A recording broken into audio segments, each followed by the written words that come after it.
Welcome, welcome, welcome. Welcome to Crashes and Taxes. I am your host for this podcast, Rebecca Walser. If you've never heard me before or seen me before, I am a tax attorney, a certified financial planner. I have a holistic wealth management practice that is a national practice based out of Tampa, Florida.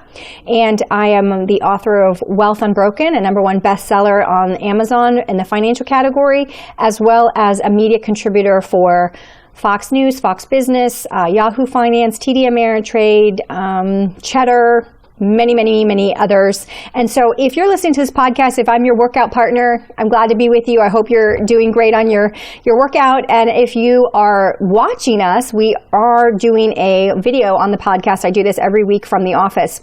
I want to talk to you today about some unique challenges that we are facing with what's been going on in these last several months since the new administration took over. And specifically, I want to talk to you about these cyber attacks. So obviously, we had a cyber attack on the pipeline, and that obviously created a shutdown of the pipeline. And literally, people still believe that they paid only $5 million. I need to explain something. That is a multi-billion-dollar pipeline, and if it gets shut down, they are not restarting it for a $5 million payment. They end up actually paying around $90 million to the hackers. Unfortunately, I did not see a strong response come from the administration, and subsequently, when you don't have a strong response and the hackers feel free to hack away, then they will hack again. And that is what we've seen this week with the largest meat distributorship in the country, in North America, being actually hacked, and that production stopping and shutting down.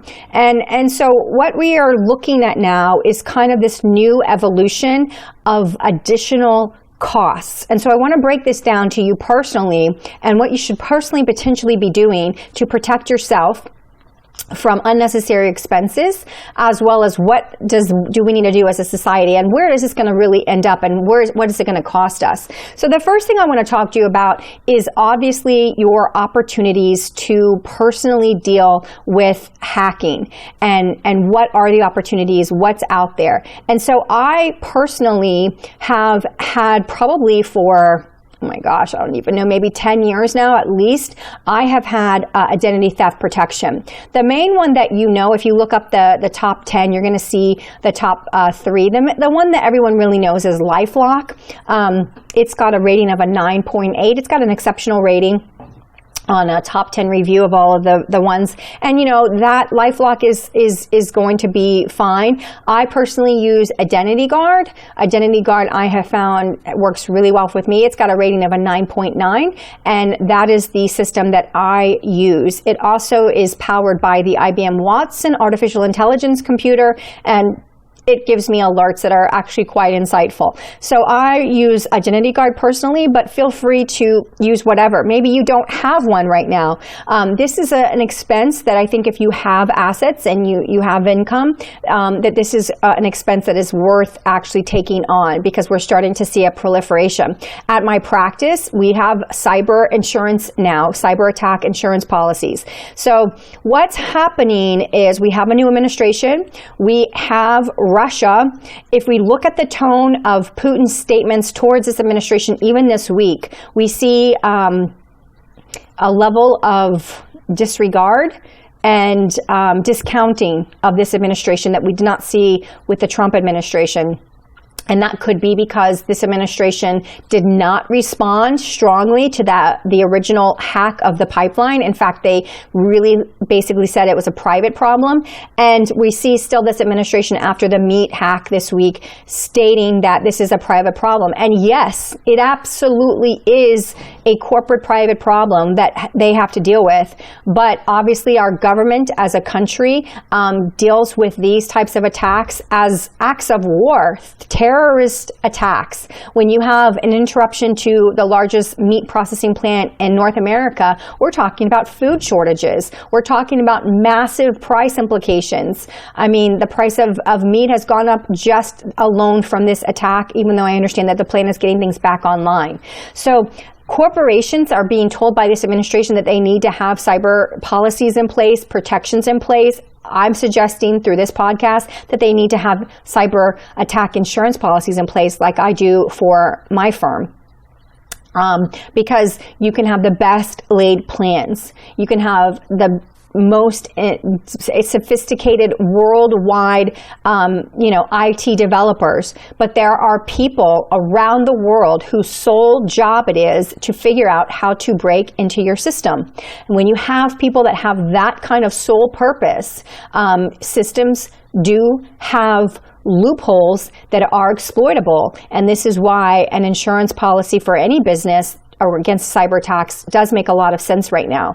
But we also really need to look to the government for a much stronger response, because if we are now in the age of cyber attacks and these attackers are allowed to get away with these kind of enrichments that, again, the original pipeline attack, they ended up paying over $90 million to those hackers to release the pipeline.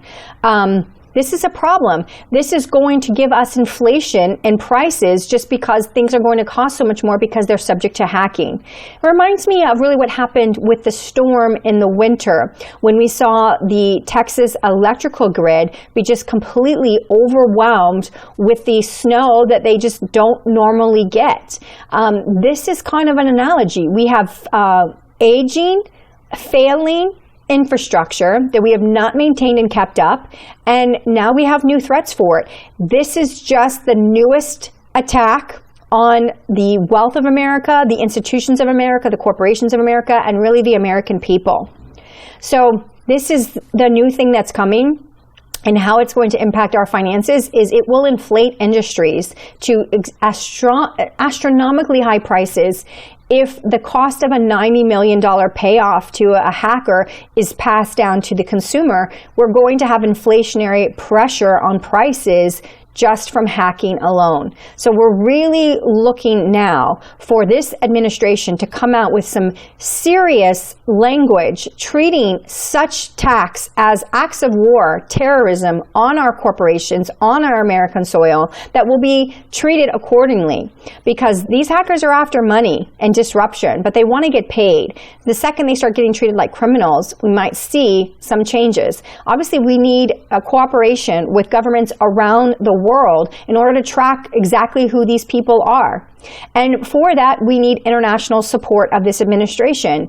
Unfortunately, what we're seeing, again, I mentioned Putin's comments this week, we're seeing a disregard for this administration. In fact, Putin this week was talking about this administration potentially,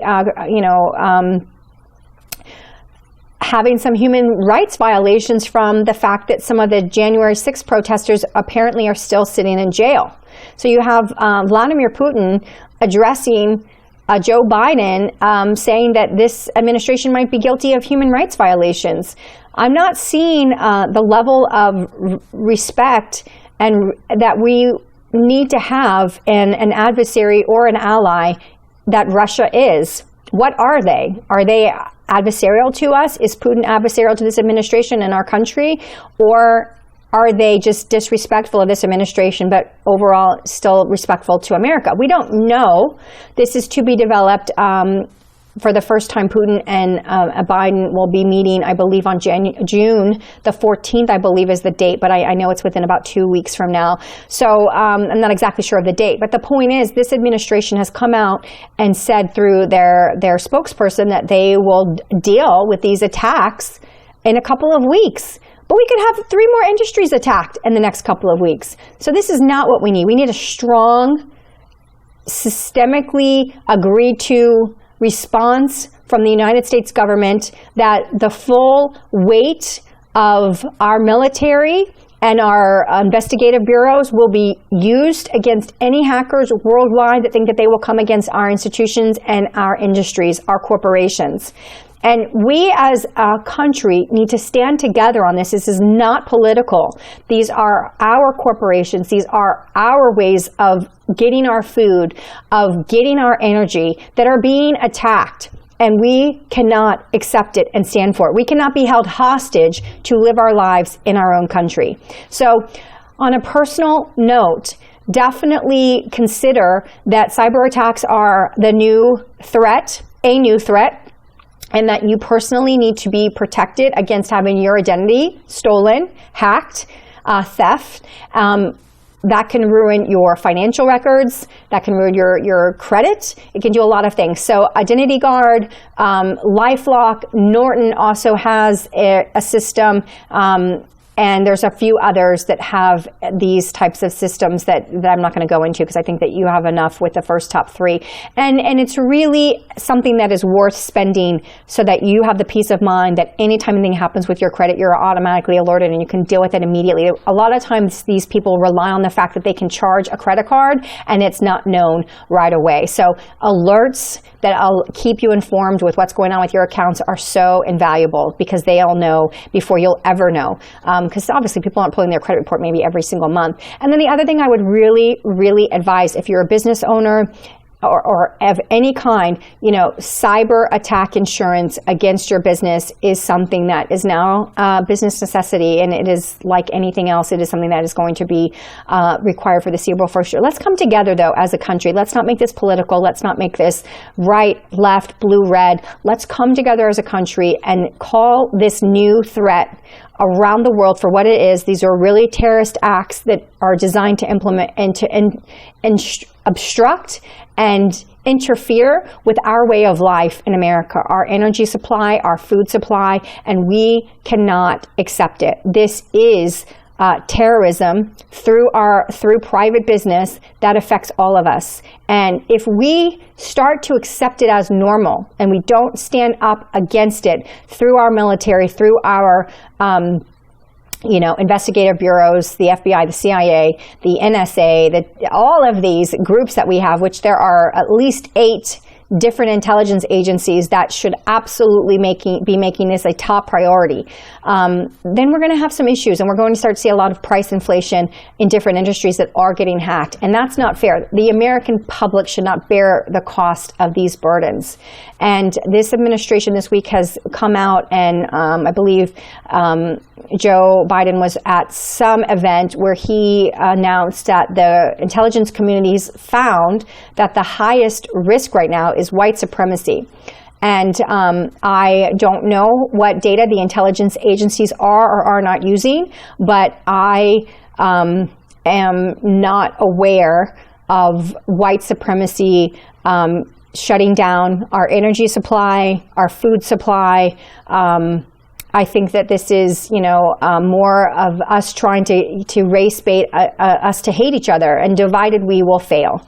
We need to come together as a country, as Americans, and say no to hacking and not make it political and not make it a race issue. This is an American versus the hacker issue, and that's all it is. And I think this is a top priority, probably more than this race baiting that they're attempting to accomplish throughout our country. We're really trying to they're really trying to divide us, and I don't agree with that. I think that we are America first. And do we have issues and do we have a past? Absolutely. And should we address those? Absolutely. But you don't improve a bad situation by focusing on it and telling everybody this is how they should feel about themselves and their race for the rest of their life. I'm speaking specifically now about this critical race theory that is going throughout our country. It is not accurate history. It is not correct historically. It is a rewriting of our history, and it is meant to divide us and to put us against each other. And as you can see in this world, this is the time for us to come together as Americans. I love little children. Little children do not see color. They only see people. And if you're a nice 5-year-old, you're going to play with the other nice 5-year-olds. And if you're not nice, you're going to come home and tell your parents, these people were mean. And nobody's saying, this such and such kid is mean. They're just saying this kid is mean. We start to see color as we become adults, and we want to frame everybody in a certain point of view. And that's a mistake, because people are people first. And let's give everybody a chance, whether they're white, black, brown, yellow, it does not matter. The skin depth is like 1/8 of an inch, and the rest of the DNA is all the same. So let's stand together as Americans against these cyber attacks. Let's come out with this administration with some strong language, and let's not see this threat continue now and move from industry to industry where we Americans experience the price increase.